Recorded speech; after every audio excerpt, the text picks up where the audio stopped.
First Steps in the Higher Life, Step 3, from James Allen's book, Out from the Heart. My name is Steve Van Eiderstein, and welcome to The Narrowing Path, Walking the Spiritual Walk. I'm looking forward to getting into this. Reading today, we're going to be reading from, well, this is the book, this is the major printing, but I will be reading from this one, which is from the early 1900s, 1914-ish, from the best I can gather, and we'll just continue on with going through these steps. Now, the last two steps that we went over, steps 1 and 2, the first one was indolence and addressing the laziness, the tendency to find ways to just eat, to achieve ease and relaxation and really avoiding all our obligations. The second one was to overcome self-indulgence. So these selfish cravings for too much food and rich food and sugars and all this stuff we don't need. And we talked about how to limit those things and like kind of get it back into a reasonable relationship with food and to be okay with that. So, and those two together actually was the first lesson of James Allen, which was discipline of the body. So vices of the body, discipline of the body, right? So today we're going to be starting into the first step in vices of the tongue and discipline of the tongue. So this is the third step he talked about, but this is the first one for our speech and how we talk, right? So let's go ahead. And we're going to get into it. And I'm looking forward to it. I really love this stuff. Thank you, everyone that follows along, the likes, the shares, the follows, the comments, everything on whatever platform you're following on. I appreciate it. Keep liking, keep subscribing, keep following, keep friending, anything, whatever way it comes along. So thank you all so much. So let's go ahead and get into it. I will be reading, like I said, from an older version just for authenticity's sake, right? So here we go. This is step 3 from the chapter First Steps in the Higher Life in the book Out from the Heart by James Allen.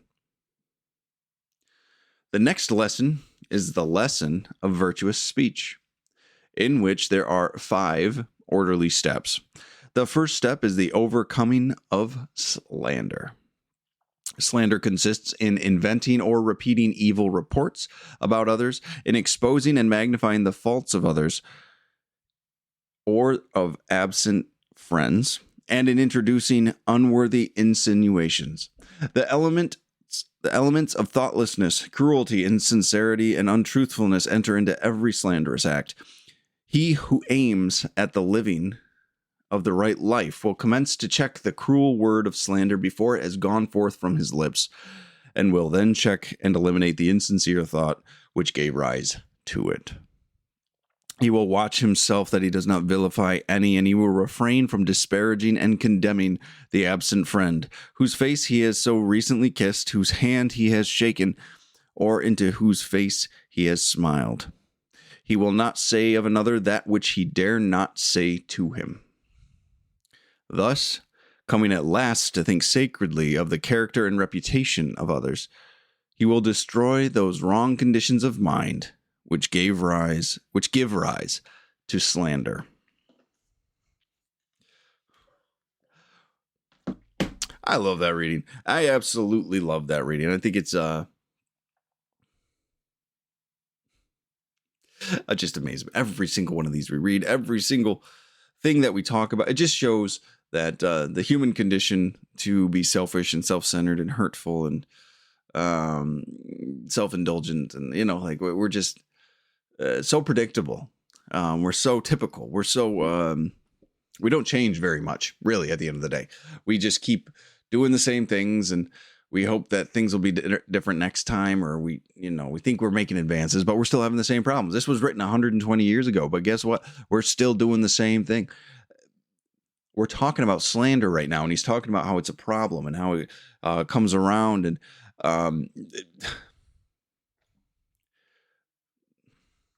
slander is pretty much like every conversation that happens right now on the internet. That's not true, but it's so prevalent. It's so common. It's so accepted, right? There's so much in our world today that would benefit from applying this step. Like, it would change the dynamic of so many things. And so it's just honestly a crucial step that really the world itself should apply.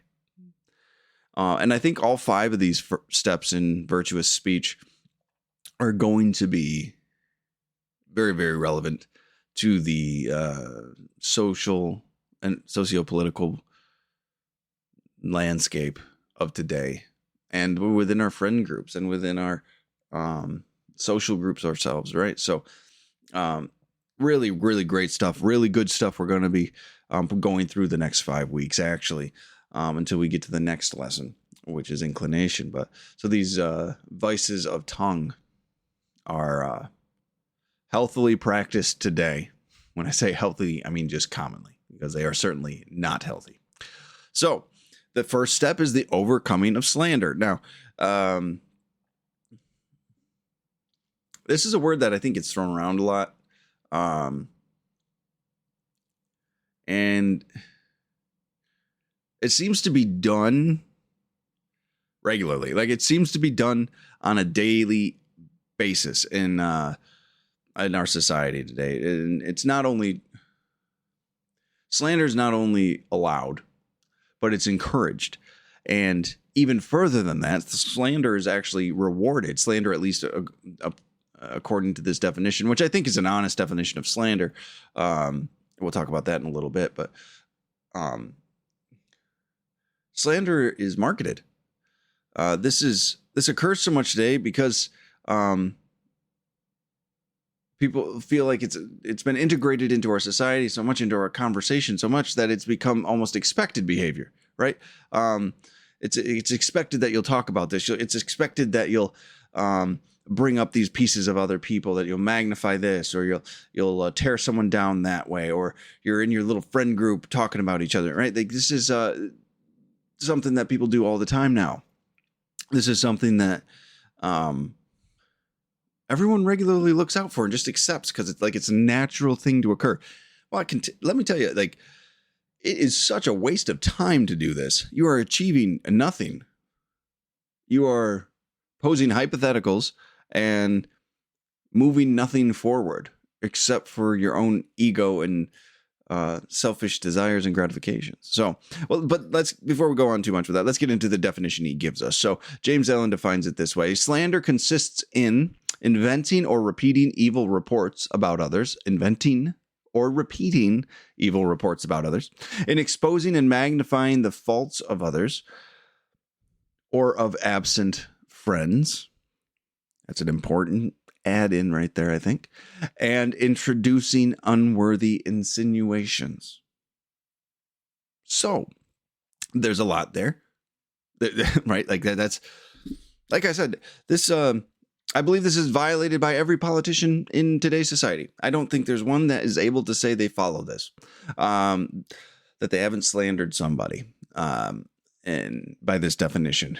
And pretty much every media outlet does this now. Every news outlet, including podcasters, by the way, There's a lot of this on the internet that people think they can just go ahead and get away with it. You know, that this is tolerable, that this is expected. Like, it's their almost like by this definition, people view slander almost as a requirement. Like, it's their duty to go and invent or repeat these evil reports of others, whichever side you're on, too. There's whatever your belief structure, you can find unhealthy slander about the other side that is getting perpetuated repeatedly by politicians and media outlets and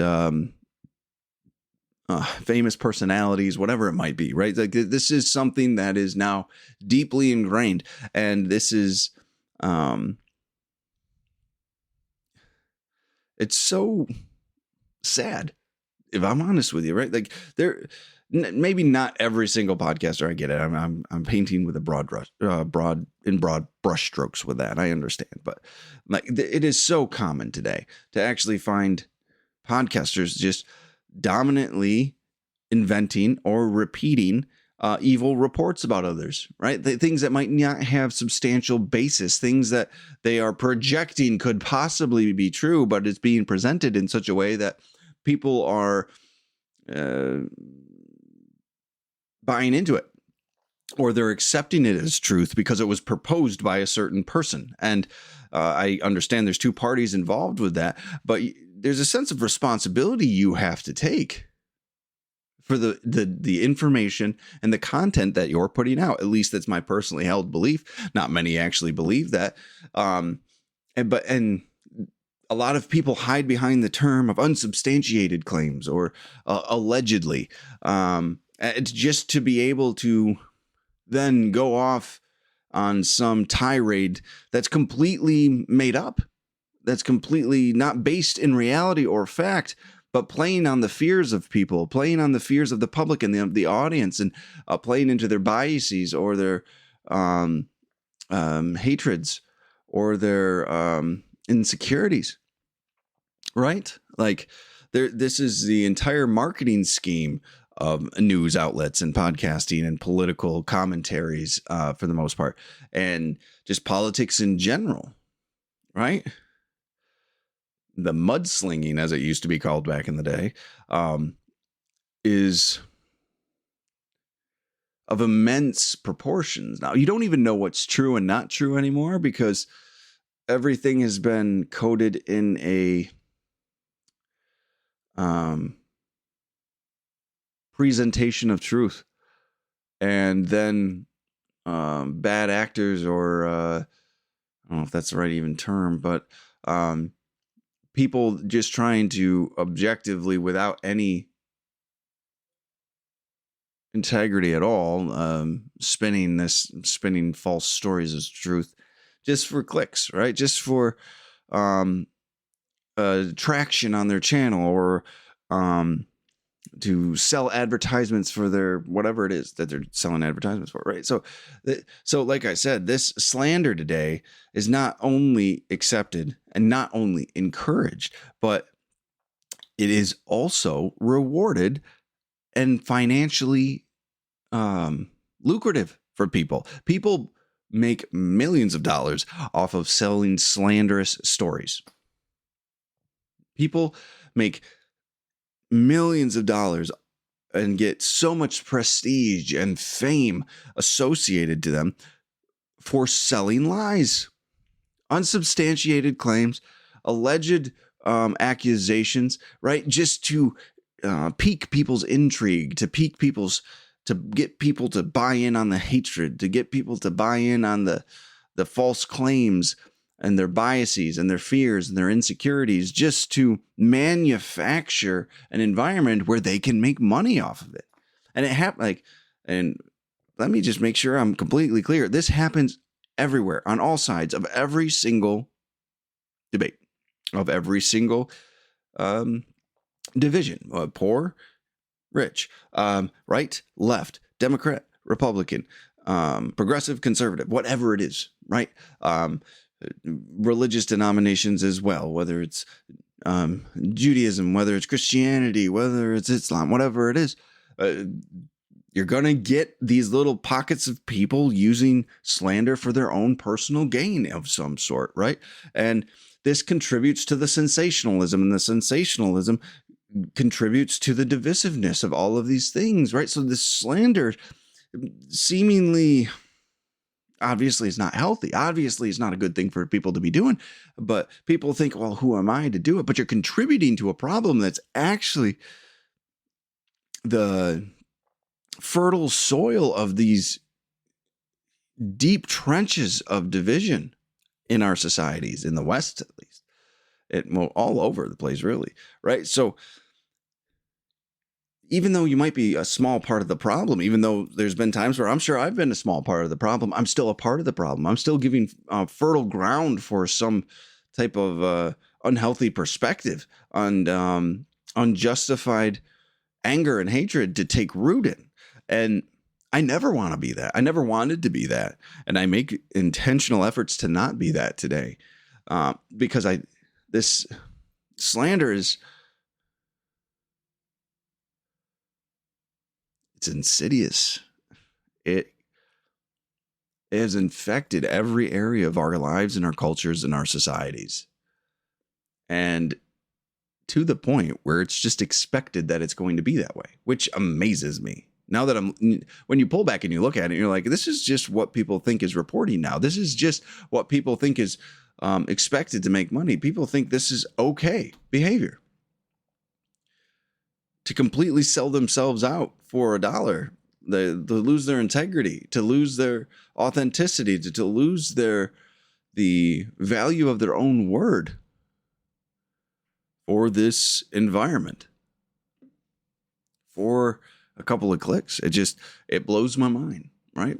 I do want to say this definition of slander, this inventing or repeating evil reports about others and exposing and magnifying the faults of others or of absent friends and in introducing unworthy insinuations. This is James Allen's definition of slander. This was probably the commonly accepted definition of slander in the early 1900s when he, in late 1800s when he grew up and he was writing these books. I believe this is probably the definition of slander that's existed in societally up until maybe now. And but it's not I don't know how much it actually aligns with like legal definitions in today's world and in the Western culture for slander. I mean, it makes sense that this would be fairly aligned. I'm sure there's some more things that go along with it, more substantial investigation that needs to be taken for legal actions and definitions and things like that, because we like to complicate everything, right? So this was, so this definition is one that he was given for people to hold themselves to as a personal standard, right? This is for individuals on how they want to conduct themselves. And I just wanted to make sure I highlighted that and I reiterated that, right? This is the first step in the vices of tongue and virtuous speech that we're talking about here. So that he's assuming you want to grow spiritually. He's assuming that if you are taking this information, you have a personal initiative to grow in your knowledge and understanding of truth and love. And that is why people should follow this, not because it's illegal, right? And I want to also say this, a lot of laws, people think morality can be dictated by law. And I believe that morality is reflected in the laws. It should not be dictated by law. Morality and righteousness and Christ-like conduct, if you want to call it, or right living, that is something that exists outside of the law, and the laws are built upon it, right? I know this is a point of contention for a lot of people, but if the law dictates morality, then we're in kind of a lot of trouble, because people can shape the laws, manipulate laws. People have done horrible things under the letter of the law too, right? So this step is about what standard we hold ourselves to. This step is about how we want to conduct ourselves going forward, right? There's a lot of things that we could, so to say, split hairs or find loopholes for where it's not illegal. That's what happens all day on media outlets and podcasting, right? As long as they use allegedly or unsubstantiated claims or blah, blah, blah, then suddenly they can say literally whatever they want to say and get away with it, because they're not completely advocating it as truth, even though they talk as though it is. So this is a personal standard we're supposed to be holding ourselves to. This is our personal conduct that we want to improve. This is the space we're making in our lives for spiritual growth and truth to exist within us, and moving forward with that. So just keep that in mind as we go through this, I guess. But this is important. If everyone conducted themselves to this standard, the integrity in the businesses and offices and the media outlets and the political sphere would be completely different. It might actually exist to a more authentic depth than it does now. But it's an individual choice that we really have to abide by. And then, so we were talking about the deliberate manufacture or spreading of lies and rumors. And then there's this exploring and magnifying of the faults of others for personal gain, right? Like, a lot of people do this. There'll be a person that no person's perfect. They've got failings. I've got failings. I've got a history. I've got a past. I've got this. I've got that, and people will take those things and try to exploit them, and they'll try to magnify them. They'll try to make it something they can profit off of or benefit from, or try to taint the rest of a person's character due to one thing, or completely what's the word I'm looking for? They discredit somebody because of one thing. Now, there's some things that are substantial and should be considered in a very real way, in a healthy understanding of who an individual is, but we should not be taking other people's faults and character defects or shortcomings, however you want to phrase it, and then turn it into this vendetta to condemn them and to make ourselves feel better at the expense of them having human failings, right? This is such egotistical behavior where we're just really trying to inflate our own sense of self-worth and self-importance by putting us up here and them down here because they have a character defect that we might not share, though we have our own, though we are just as human as they are. And I also like that he included the absent friend on this. Like, how many people... I used to be a participant in this, so I can speak on it. Like, you have a friend group, but that friend group almost in an expected way will talk about the one that's not there, right? If you've got 6 people in a friend group and most of the time only 4 and 5 are together, a lot of friend groups talk about the ones that aren't there in a very negative way, and they tear them apart, and they'll judge them and condemn them, and they'll just belittle them in a lot of ways. And some people don't realize, if you're one of the ones that are doing that, and your friend group is the type of friend group that does that to other people, when you aren't there, they are doing it to you. Remember that. That's not people you want to be around. That's not a productive, healthy environment to actually have spiritual growth in. To sit around and to be judgmental of those who you supposedly care about and you love, to debase and degrade them without them even in the room to defend themselves, but to just give you the opportunity to state things that you want to grow your ego from. It's terrible.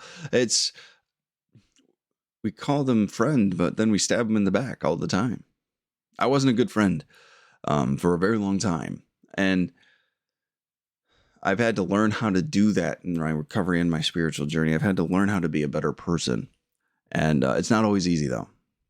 You don't realize how ingrained it is until you try to rip it out, root and stem. And it takes effort. It takes intentional effort to do this. And then the final part of his definition, the introducing of unworthy insinuations. How many of us will have taken bits of information that are probably not related, woven them together in a way to make sure we present somebody in a certain light for a certain end? Right? Oh, this person doesn't do this one thing and they don't do this other thing. So because of those two things, they're probably a really unhealthy person, when it's completely circumstantial, or it's you're completely independent situations. And one was caused from things outside of their control and the other was a mistake, right? Like we're incredibly dishonest in that way, where we'll weave together these things and present them, and we won't say, hey, this person is this way necessarily. We'll say, I wonder what this means. What do you think this means? Inviting somebody to critique and then condemn and to form a judgment over certain circumstances and situations of another person. And we do that for our own personal gain. It's so incredibly manipulative. Like, it is a terrible practice that we've gotten into with this. And it halts so much, not only of our personal growth, but growth as a society.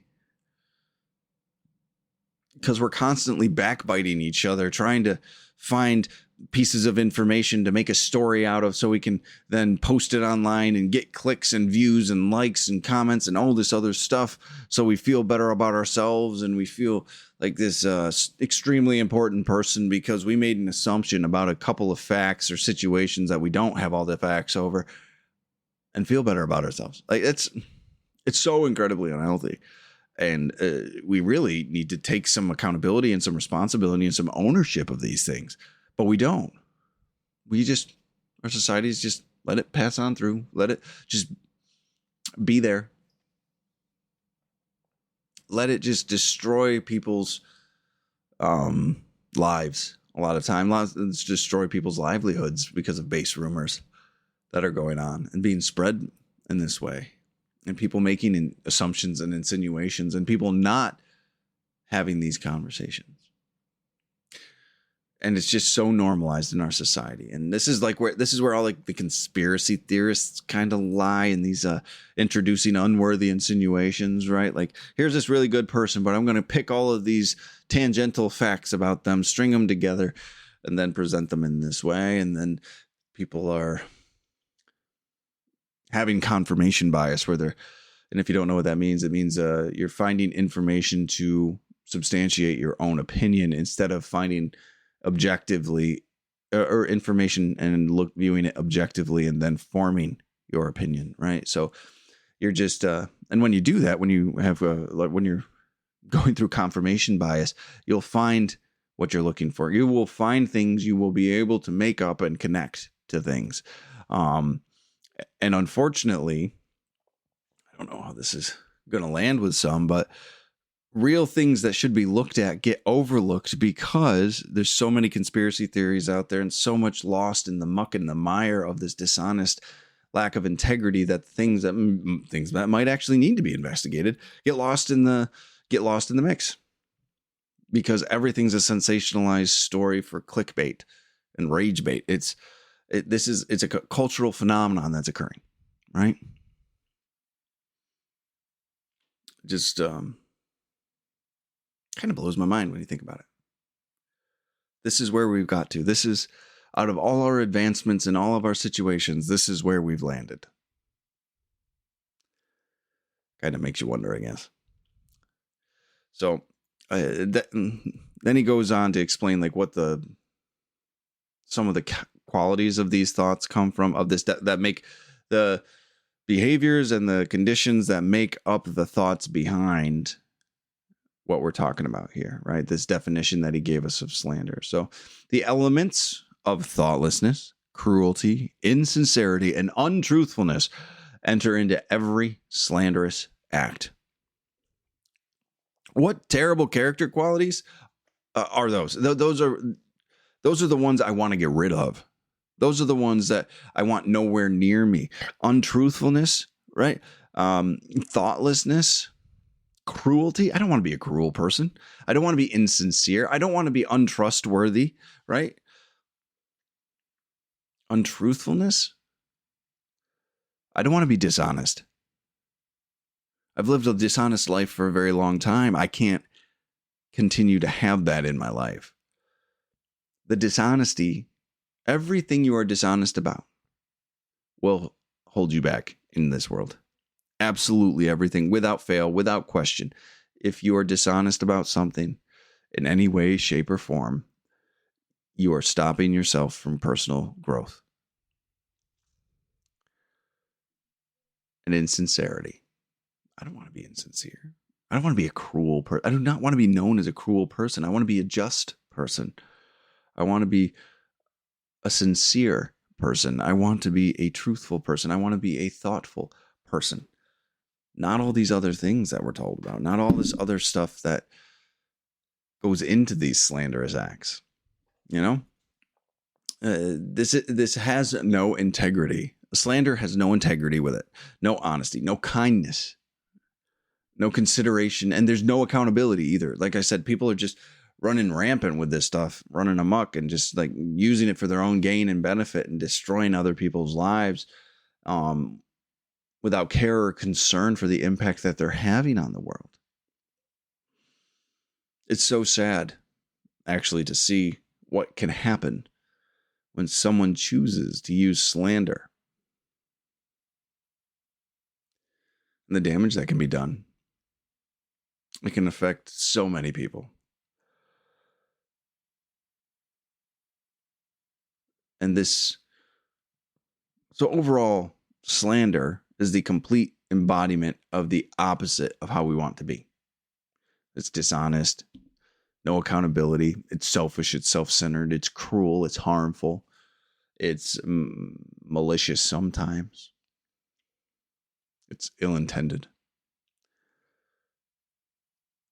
So nothing about slander is something no part of my character I want to be reflected in the practice of slander. And if you practice it regularly, it shows something about you. It shows something about your soul, about your heart, about your mind, about your character, if you are consistently engaging in this. And that is what we need to look for. And that's kind of what the solution is about for this, because it goes into this solution. He who aims at living the right life, the living of the right life. So again, there's an expectation that you want to do this. You want to live a healthy, principled, moral life. You want to live a spiritual, truthful, loving life. You have to be aiming at that. And then you will commence to check the cruel word of slander before it has gone forth from his lips.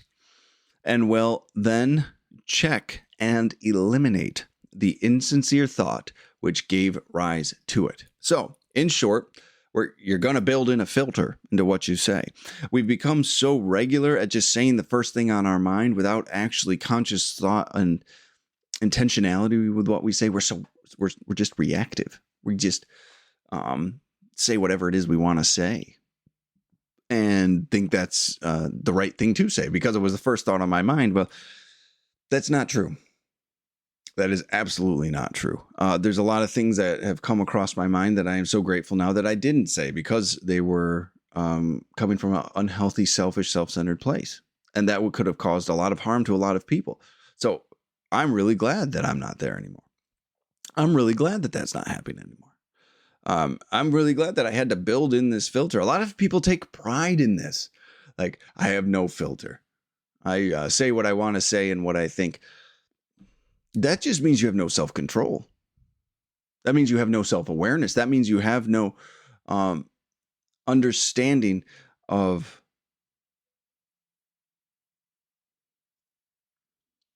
living rightly. Because not all our thoughts are healthy. Not all our thoughts have a right perspective. Not all our thoughts are thought through in a healthy way or a correct way or a principled way, moral way. We have a lot of reactionary thoughts that are left over from how we were raised, previous experiences we have, whatever it is. And just because it's the first one to our head does not mean it's the appropriate one to say. And some people aren't going to like that, but that's okay. So this requires that you start thinking before you speak. You don't just speak to fill the air. You don't just speak to respond. You don't just speak to be saying something and further a conversation. We have to be intentional with what we say. We have to be intentional with what we do and the perspectives that we give. And we have to give honest thought into our responses. Give honest consideration into what we're saying. Right? So this filter, getting this filter to stop the cruel word before it leaves our mouth is really, really, really important. And it's not easy. Like, I want to say this too. I'm not just saying, oh, just put it into place. You'll be fine. Plug and play. Good. There you go. There's a filter for you. Right.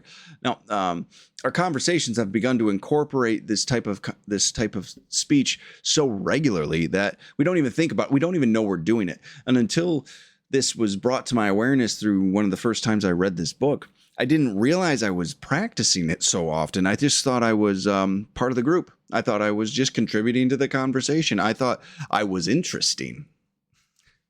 As horrible as that sounds. I just didn't realize it was something that shouldn't be there. And to be honest, when I was thinking about it, I was like, then what else am I going to talk about? What a horrible thought. If I don't sit here and slander other people, what else am I going to talk about? That's a problem. If that's what's coming to your mind, like, hey, what am I going to talk about if I stop talking about other people? That's an issue. Right out the gate, that's an issue. So we have to practice resisting the urge to say the things and stop saying the things before it leaves our mouth, before it happens. This doesn't mean you're going to be perfect. I understand that. It's not... you're not going to catch everything, especially in the beginning. I do much, much, much better about this today, but I still have my moments where I say, I should not have said that. I should not have presented that. I should not have gone about that in that way. Because there's a better way to do it. There's a healthier place to be, right? I don't need to be selfish with what I'm saying. But in the beginning, you're going to screw it up a lot. At least I did. But it's the consistent quality effort that you're putting in to stop it. And the more awareness you have about it, the more you will address it if you're willing to and you want to. Like I said, there's an expectation that you're aiming for a higher principled way of living. So after noticing, we say it a lot, after noticing that it's something we want to stop, right? We have to practice this thing called a pause. 12-step fellowships talk about the pause when agitated or doubtful all the time, right? Building in this space in between a stimulus and a reaction, right? There's putting some space there so we can actually have time to consider what we want to say, right? Pause, just practice waiting. And the best time to practice this is in every single conversation. Don't try to just practice a pause when you are tempted to slander somebody. Practice a pause regularly in conversation. And then when the opportunity arises for you to pause before you slander somebody, you'll have it practiced. Right? This isn't something don't expect yourself to just stop then. You have to get yourself used to the act of pausing. So incorporate that into your daily dialogue and be intentional about the words you're choosing and be intentional about what you're saying and the things reflected in what you're saying of what virtues, what character qualities you want to embody in your words and in your speech. Practice the pause there and you'll be able to pick it up quicker before you slander somebody, right? So then when we're practicing the pause and we adjust what we're saying and we don't take the old actions, we don't say the old thing, we don't say the slanderous thing, right? It gives us the opportunity to look at the thoughts behind it.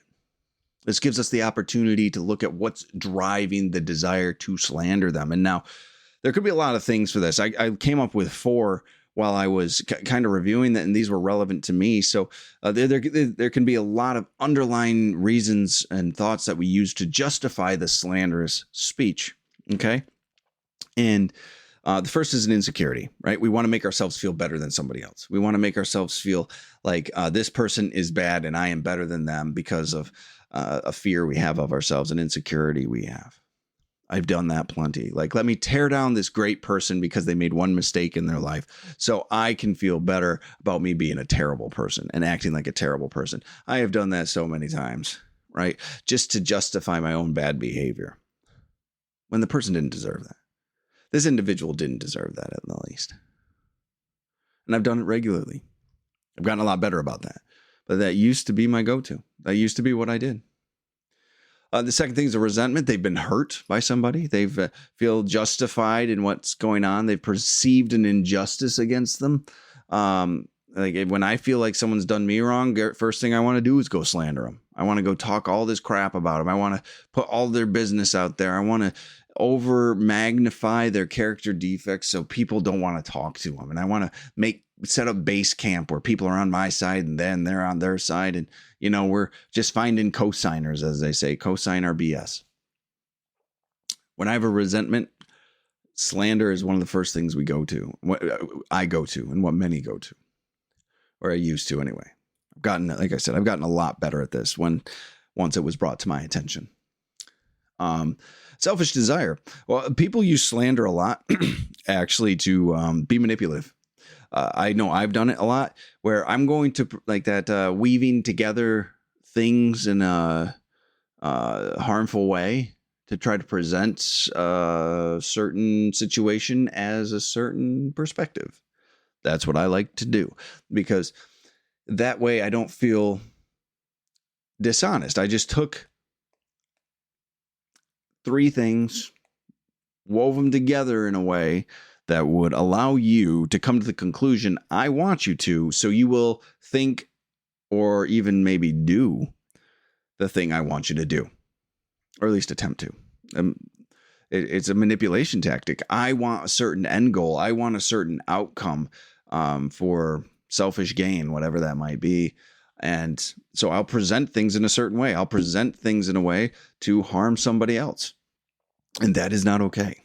That is not good.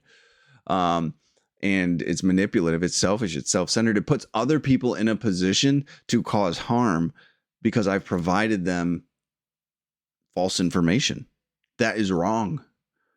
Then not only does the person that I want to be harmed, or the situation turn out the way I want it, the individual I've shared the information with, if they accept it and propagate it, even though they're choosing to do that, I am involved with that because I've intentionally given them that information to spread.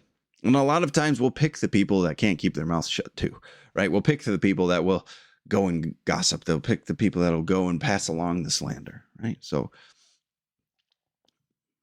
it's what we do. It's what a lot of human beings do. And then the last one I mentioned earlier, like sometimes I thought it was just, I would slander people and I would be a part of the conversation because I wanted to be entertaining.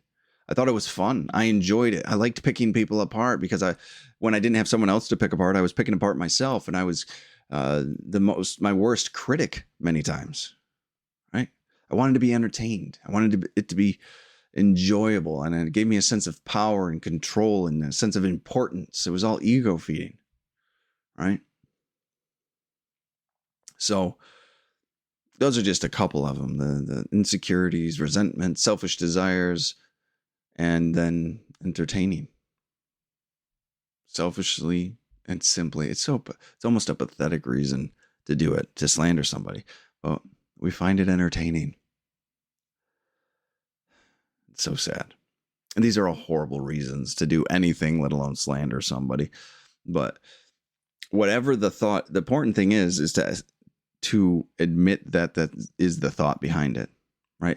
We're talking about we've stopped ourselves from saying the thing, or we've mistakenly said it and reflecting on why we did it.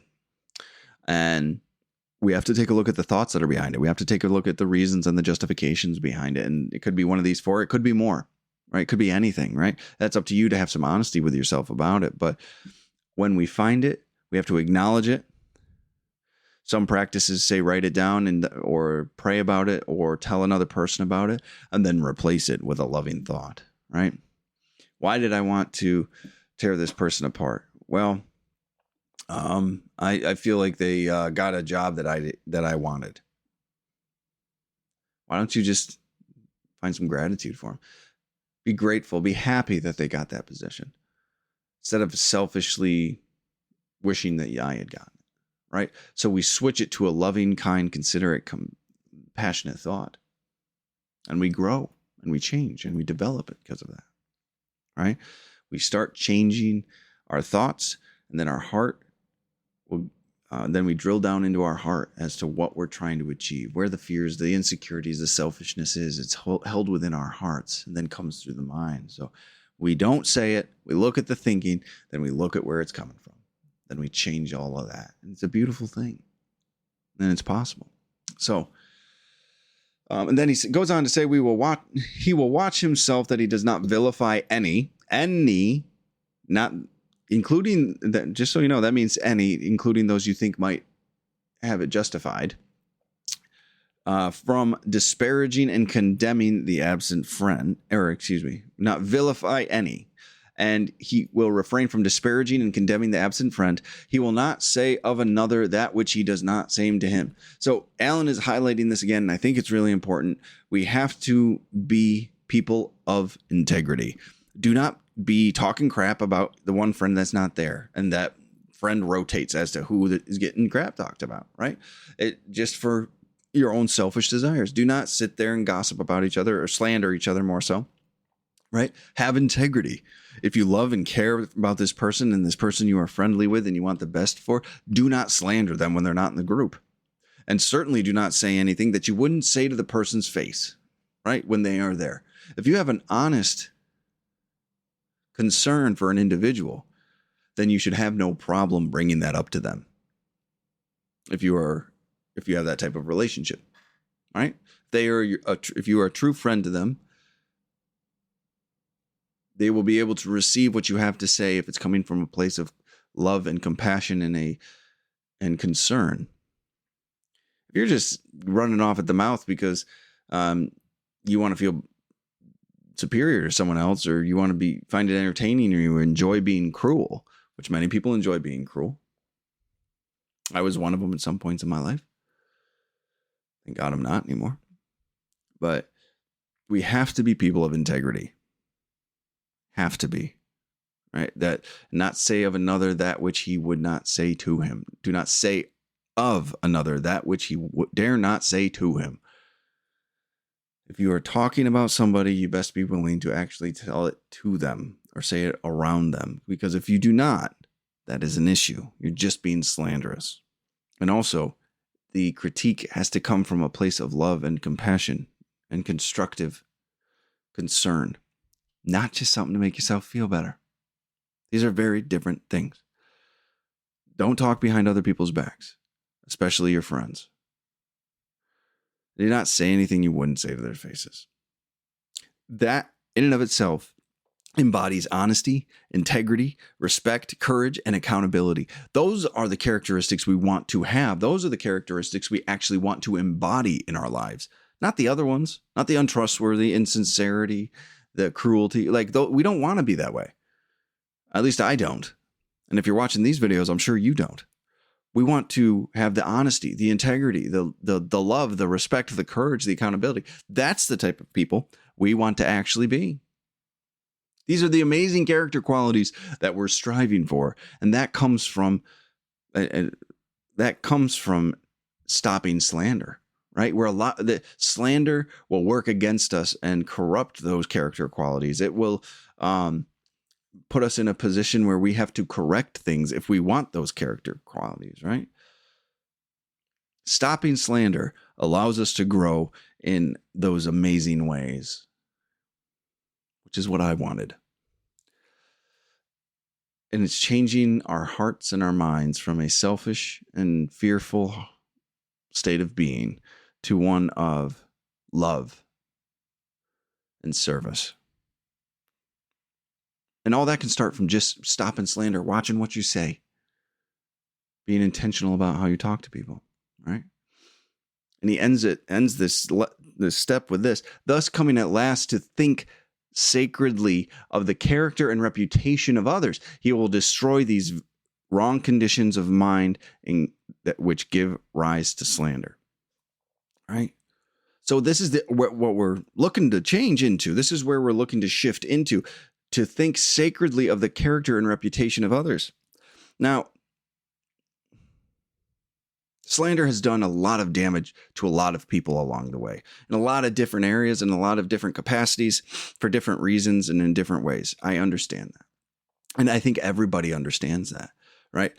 I want to tell you, though, the first times I went through this and I stopped practicing slander and I was trying to practice the love and the integrity and the honesty and forthrightness that I wanted in my life. I did it for the wrong reasons, which is an odd thing to say. So I stopped being slanderous, but not because I began to think sacredly and of the character and reputation of others. I did it because I wanted to be better. I wanted to say I didn't do it. It was so selfish. It was a presentation thing. I didn't want to be a person that was known for doing that.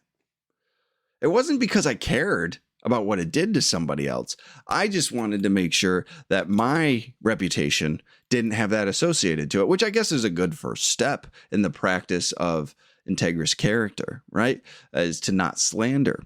And that's what I was aiming for, and that's how I wanted to be and conduct myself. But when I went through this the most recent time, like, remember, I'm going through this personally again, as well, a little bit before we go through it on the podcast. I didn't do it because I sacredly cared about the character and reputation of others. And I realized that's where my heart needs to be. That's the loving place that'll fix this slanderous practice, is to be loving and to hold sacred the character of another person, the reputation of another person, right? It is not mine to destroy. It is not mine to touch. It is not mine to attack, right? This is a human being that I have no right to go after in those ways, that I have no right to slander them and to destroy their character or defame them or degrade them or debase them or whatever terminology you want to use there. I need to respect and hold sacred everybody's character and reputation around me, which is a new thought for me.